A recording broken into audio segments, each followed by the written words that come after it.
What's going on, Packers Nation? Welcome back to another video of Packers Latest. I am your host, Taylor Bretl, keeping you up to date on the latest news on the green and gold Green Bay Packers. A happy Thursday to all of you watching out there, and a huge shout out to Underdog Fantasy for sponsoring this video. There's no better time to sign up for Underdog Fantasy. You can scan that QR code right up there. When you play your first $5, you can win $75 in bonus entries. I know that I am very tapped in with it being, the deep run of the playoffs, you can say. Just four teams remain: the Patriots and the Broncos in the AFC, and the Seahawks and the Rams in the NFC. It's conference championship weekend. It should be an exciting one. But nonetheless, if you're new to the channel, I welcome you. Feel free to leave a like, subscribe, turn on that notification bell so you know when these videos go live. And if you're a returner, I welcome you back as always.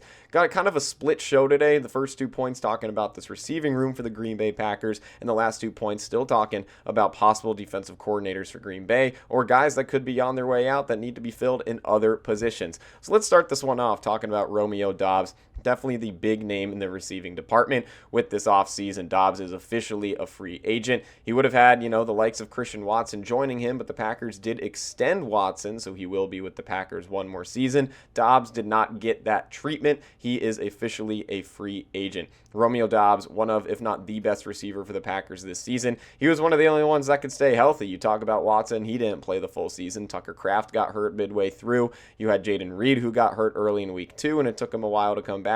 So Doubs was a consistent presence, especially in that playoff game, the best receiver out of the group despite the loss. Romeo Doubs was on a talk show with Kay Adams today. Lots of questions swirled around his career in Green Bay, his time on it, kind of reflecting on it, and overall, just kind of where he's going to be. I know that's tough for him to answer because he kind of doesn't know things. So I took a couple of things from that interview. So Doubs was asked if he'll be back with the Packers in 2026. So, kind of put him on the spot right there. By his response, it kind of seems like he wants to, but he also acknowledged that, it's not entirely up to him. It's kind of got to be a decision that Green Bay has to make as well.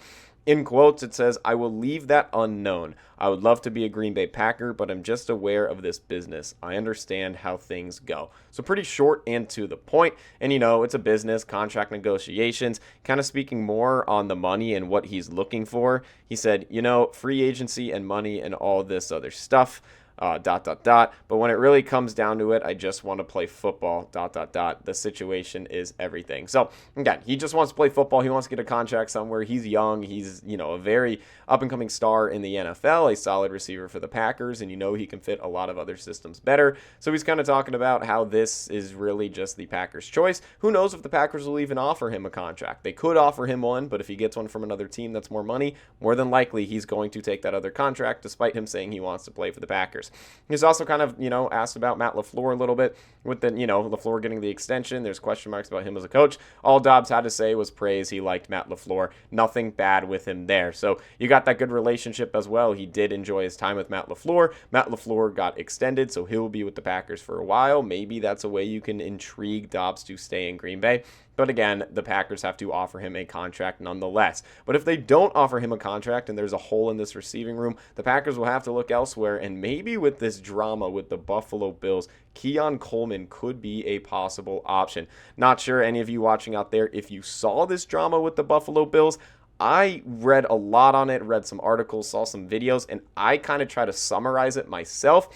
So hopefully what I'm sharing to you kind of makes a little bit of sense. Just a mess with the organization as a whole. So there were several stories about Keon Coleman that kind of, surfaced on Wednesday, and they kind of all revolve around the same theme, which is the Buffalo Bills owner Terry Pegula publicly distancing GM Brandon Beane from the decision to draft Coleman, which kind of ignited this wave of scrutiny around Coleman. I don't know. It's a whole mess. Here's what I summarized from it.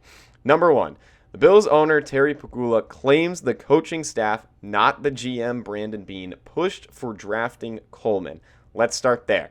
There's multiple outlets reported that Pegula said the 2024 second-round pick was selected because the coaching staff pushed for him, implying Beane merely went along with it. This comment was widely interpreted as Pegula throwing Coleman, in quotes, under the bus. Then, There was a video with evidence that kind of surfaced Pegula's claim. There's a Bills draft day video that resurfaced showing Beane repeatedly expressing enthusiasm for Coleman, contradicting Pegula's suggestion that Beane wasn't fully behind the pick. What a mess you got there. Now let's go to the third and final point where Pegula's remarks kind of spark broader criticism. Pegula's comments were part of a press conference that also included indirect shots at Coleman's performance and future with the team. So, I mean, you got Pegula literally talking down on a player that there was mix-up. Some guys wanted him drafted, some guys didn't. You lied about the guys that said you wanted him drafted and vice versa. What a mess as a whole. But then in the end, you got Pegula, just, the owner of the Buffalo Bills, kind of shutting Coleman down, talking down on his performance. If I'm Coleman, I don't want to be there. If I hear how these guys are talking about me, I don't believe that they want him there either, and it is likely that Coleman could be traded out of Buffalo. I mean, what a mess that is. You look at his stats this season. In 13 regular season games, he had 38 receptions for 404 yards and 4 touchdowns. My opinion, Romeo Doubs with his numbers, definitely a better option than Coleman, but I would still be fine finding a replacement nonetheless, and Coleman will have to, he would have to be a trade. He got drafted in just 2024, so what would the Packers be able to give up? What picks do they even have? Those are questions for another day. This is very early in this whole mess of a situation for Buffalo, just trying to get in early on it. Hopefully I explained it to you pretty clear. If not, it's all over, in many articles all over the internet. I'm sure you can find it somewhere, but it's a mess. But maybe the Packers could take advantage of that, find Coleman a home where the owners, the GM, the coach, anyone that looks at him actually wants him with the organization. But that's going to take me into our sponsor for today's video. Got to give a huge shout out to Underdog Fantasy. Football playoffs are here, and Underdog is the best place to get in on all the gridiron action. Playing on Underdog is easy. Just pick if your favorite players will go higher or lower on stats like touchdowns, rushing yards, receptions, and more. Get them right, and you can win up to 5,000 times your cash. This week on Underdog, I'm looking at this Rams and Seahawks game. Lots of picks here with Matthew Stafford, and it's a big game for him. He's a one-time Super Bowl champion with the Rams already, but he's looking to repeat that. So lots of things on the line for Stafford, to say the least. So what are you waiting for? Download the app today and use promo code FootballFan to score $75 in bonus entries when you play your first $5. That's promo code FootballFan. Underdog. Make picks, win money. Must be 18 plus. 19 plus in Alabama and Nebraska. 19 plus in Colorado for some games. 21 plus in Arizona, Massachusetts, and Virginia. And present in a state where Underdog Fantasy operates. Terms apply. See assets.underdogfantasy.com/play and get terms DFSTML for details. Offer not valid in Maryland, Michigan, New Jersey, New York, Ohio, and Pennsylvania. Concerned with your play? Call 1-800-GAMBLER or visit www.ncpgambling.org. In New York, call the 24/7 helpline at 1-878 or text HOMI 467-369. I welcome you back to Packers Latest, where I got my picks for this game. Talked about Stafford.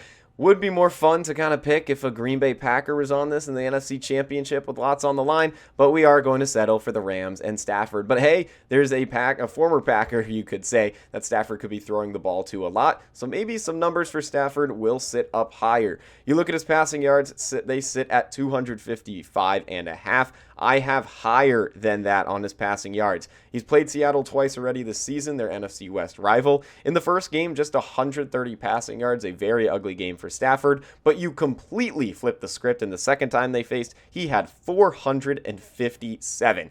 You look at other games outside of Seattle, he surpassed 255 in both playoff games so far. He did get to 258 against Chicago, but that was a game that went into overtime, so a little bit of luck on the side there. But nonetheless, this is a huge game for Stafford. You're one game away from the Super Bowl. He really needs to have a good game, so I'm going to go higher than 255.5 passing yards. That takes me into the passing touchdowns at 1.5. I got higher on that as well. He did have 0 against Chicago, don't get me wrong, but before that, he's had a very long streak of 2 or more passing touchdowns for a long while. But again, your most recent game, you had 0. You can tell Stafford's a little hurt. He got hurt against Carolina with that hand injury. It is very present, but I still feel like Stafford can get 2 touchdowns notched in there. Then you go to him on the ground. Stafford is an older quarterback. He does not really run much, if at all. His line sits at just a half rushing yard, and I got lower than that. I don't think he's going to scramble outside the pocket once. The Seattle defense and their defensive line is so strong, I think they're going to hold Stafford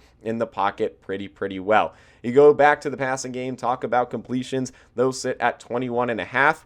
He's fallen short of higher than 21.5 completions only 7 times this season, but one of them was in the recent win against Chicago, and another one was against the Seahawks earlier in the season in that game where he had just 130 passing yards. I still got higher on this. Again, it's a big game for Stafford. They're going to have to sling the ball. If they're up, if they're down, I think they're throwing a lot nonetheless, so I have higher than 21.5 completions. You go to interceptions, and this is where things get really weird for Stafford when you kind of look at this game by game. He's had this weird pattern of 0 interceptions to a game with at least 1 interception dating back to November 23rd. And you look at the playoffs so far. Versus Carolina, had an interception.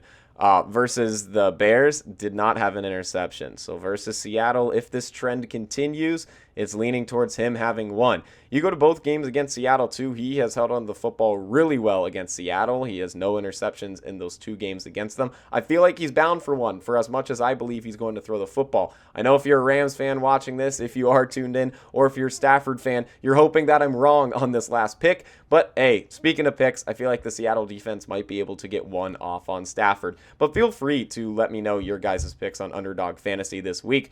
I know that there's another game in the AFC, but here on Packers Latest, we've seen a lot of teams in the NFC, and I'm making my picks based on that. But again, as always, a huge shout out to Underdog Fantasy for sponsoring this video. Got 2 more points left in this video. We talk about Sean Duggan and could he possibly follow Jeff Hafley to Miami.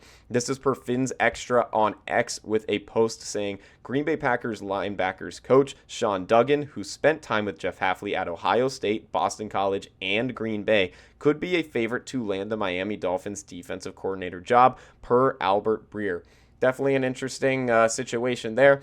I know this is something that kind of affects Miami more. You're filling a whole defensive coordinator, but it would still be a loss for the Packers. You look at Duggan's career path. It talks about how he's crossed over with Hafley multiple times. He was a graduate assistant at Ohio State in 2019. He was a linebackers coach at Boston College from 2020 to 2022. He was the co-defensive coordinator and linebackers coach at Boston College in 2023. Then when he came to Green Bay, a defensive assistant in 2024, and from 2025 up until now, where he still holds his job, the linebacker coach with the Green Bay Packers. So an interesting, kind of little post there. There's not too much on it, and it's a little bit more behind the scenes because this really only is, I shouldn't say it's only big news with the Dolphins. I'm putting that the wrong way. But the Dolphins are looking to fill a whole defensive coordinator, and they're looking at taking another guy from Green Bay to Miami. There's rumors that Willis will follow Hafley, and now you got Duggan. Does he follow Hafley? So Miami's kind of turning into the Green Bay Dolphins, as you could say. So would really be unfortunate to lose another member of this coaching staff, especially on the defensive side.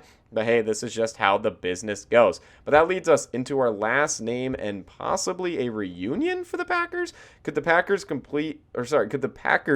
bring in Al Harris? He just completed an interview on Wednesday for, a role with the Packers. They got to fill Hafley. He's gone. Could he be the defensive coordinator for Green Bay? Well, let's look into some of the numbers. He is a former Green Bay Packer, a Pro Bowler in 2007 and 2008. He has the famous interception against Matt Hasselbeck on "We want the ball and we're going to score." Al Harris said, no, I'm going to take that to the house and we are going to score. Harris is with the rival Chicago Bears, so if the Packers get him as a defensive coordinator, you're taking him straight from your division rival. Harris spent this season as the Bears defensive backs coach and defensive pass game coordinator with this secondary that had a lot of interceptions, but you look at the other stats, not too strong. The Bears ranked 22nd in passing yards allowed per game and 28th in passing yards allowed per attempt. But again, they led the NFL with 23 interceptions. So you're getting the turnovers, but those other 2 numbers, 22nd and 28th, not the prettiest. You even go to the playoff game, and Jordan Love threw for 4 touchdowns against the Chicago secondary. Don't get me wrong, they locked it down when they needed it most, but still not too confident on if I would want Harris as a defensive coordinator. It would be neat for the reunion, and I know the Bears secondary and defense as a whole has a whole different group than the Packers do. These aren't 2 of the same teams. You got different players on both sides, but not too sure jumping all the way into a defensive coordinator role if I'd want a name like him, or if I'd rather go with a former defensive coordinator, a former head coach, and someone like Raheem Morris. So feel free to leave a comment down below if you would be interested in Harris or if you think the Packers should shy away. You look at his coaching history, and he has a lot kind of been involved in the NFL since 2012, where he started as a coaching intern with the Miami Dolphins, and all the way until 2025, being the Chicago Bears defensive backs coach and defensive pass game coordinator. So again, just two names to throw out there, with Duggan possibly departing. Could Harris be coming in? Lots of mix and match and all these things going on the defensive side, whether it's a defensive coordinator, whether it's a defensive backs coach. There are tons of coaches on both staffs. I'm going to keep having episodes in the future on more names that keep popping up and more names that could be leaving. So I apologize if I'm so stuck on this subject, but it's what's surrounding the news of the Packers. Hopefully we have more news in that receiving department. Maybe Romeo Doubs comes back. We just have to wait though. But as always, I appreciate you guys tuning in for yet another episode of Packers Latest. Hoping for good news on Doubs. Maybe the Packers still go for Coleman nonetheless. Who knows? That is their decision to make, but I am happy to report on it. I appreciate you tuning in as always, and go Pack Go.